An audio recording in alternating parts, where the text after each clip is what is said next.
Bismillahirrahmanirrahim. Assalamualaikum warahmatullahi wabarakatuh. Sahabat beriman yang dirahmati Allah subhanahu wa ta'ala, syukur alhamdulillah kita masih bisa berjumpa lagi di channel ini, channel inspirasi Islam dan keutamaan dalam beramal. Salawat dan salam tetap kita curahkan kepada junjungan Nabi besar kita, Nabi Muhammad sallallahu alaihi wasallam. Allahumma salli ala Muhammad wa ala alihi sayyidina wa maulana Muhammad. Besar harapan dan doa saya, semoga saudaraku semua selalu diberikan kesehatan, dimurahkan rezekinya, dan dipanjangkan umurnya oleh Allah subhanahu wa ta'ala. Amin ya rabbal alamin. Sahabat beriman yang dirahmati Allah subhanahu wa ta'ala, tidur memang menjadi aktivitas yang dibutuhkan oleh setiap manusia sebagai cara untuk beristirahat dari lelahnya rutinitas seharian. Agama Islam telah mengatur segala perkara, termasuk waktu tidur ini. Jadi, sebagai umat Islam, kita wajib tahu waktu tidur yang dibenci Allah subhanahu wa ta'ala. Mengapa waktu tidur perlu diperhatikan? Hal ini karena tidur yang baik akan membawa kebaikan pula.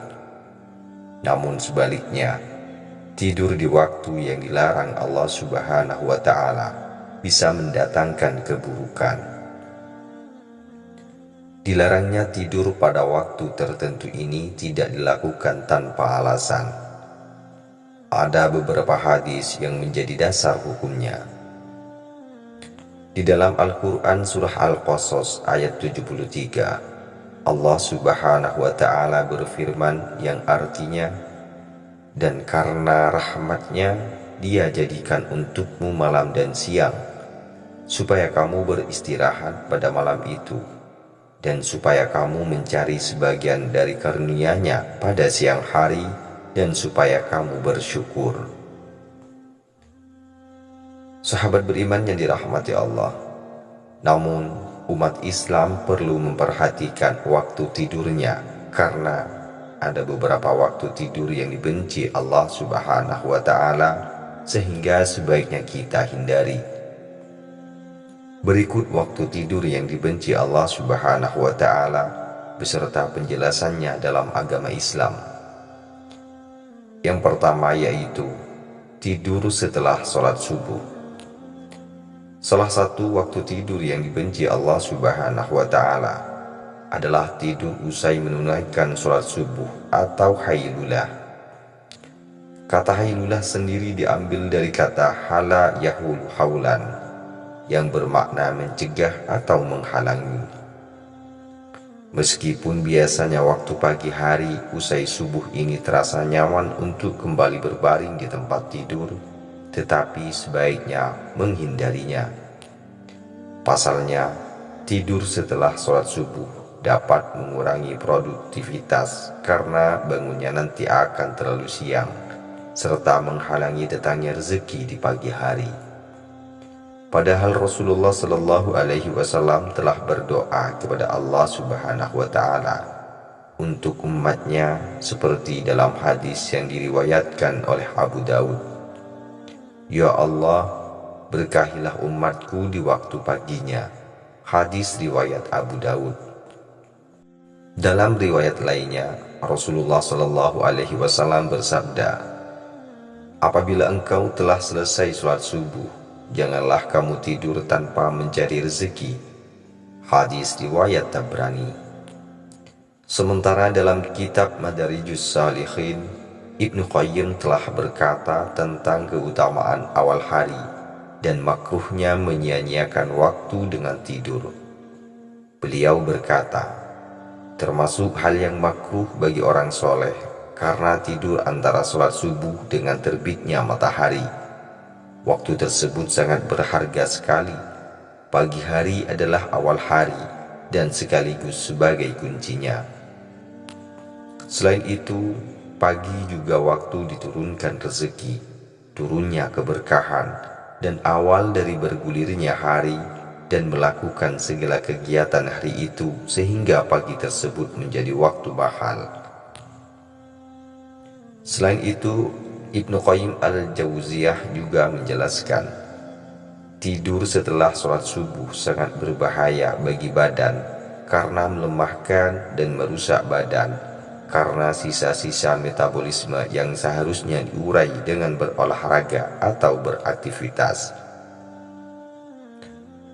Yang kedua yaitu tidur setelah sholat asar menuju maghrib.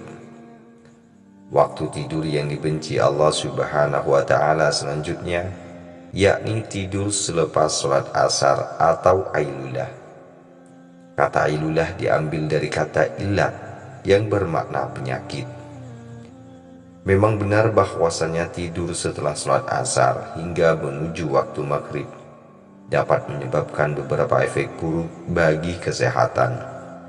Misalnya menimbulkan penyakit, memicu stres, bahkan membuat seseorang mengalami linglung. Sebagaimana telah diterangkan dalam hadis yang diriwayatkan dari Aisyah radhiyallahu anha, Rasulullah shallallahu alaihi wasallam bersabda, barang siapa yang tidur setelah sholat asar lalu akalnya hilang, maka janganlah dia mencela atau menyalahkan kecuali dirinya sendiri. Selain itu, biasanya orang yang tidur pada waktu usai sholat asar sampai waktu maghrib akan mengalami kelelahan.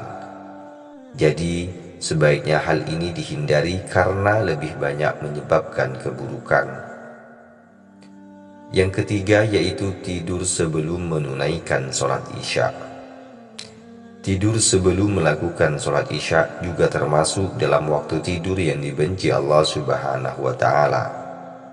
Diriwayatkan dari Abu Barzah radhiyallahu an bahwasanya Rasulullah sallallahu alaihi wasallam membenci tidur sebelum sholat isya dan mengobrol setelahnya. Hadis riwayat Bukhari dan Muslim. Hal ini karena bisa menyebabkan umat muslim melewatkan sholat isya hingga keesokan harinya.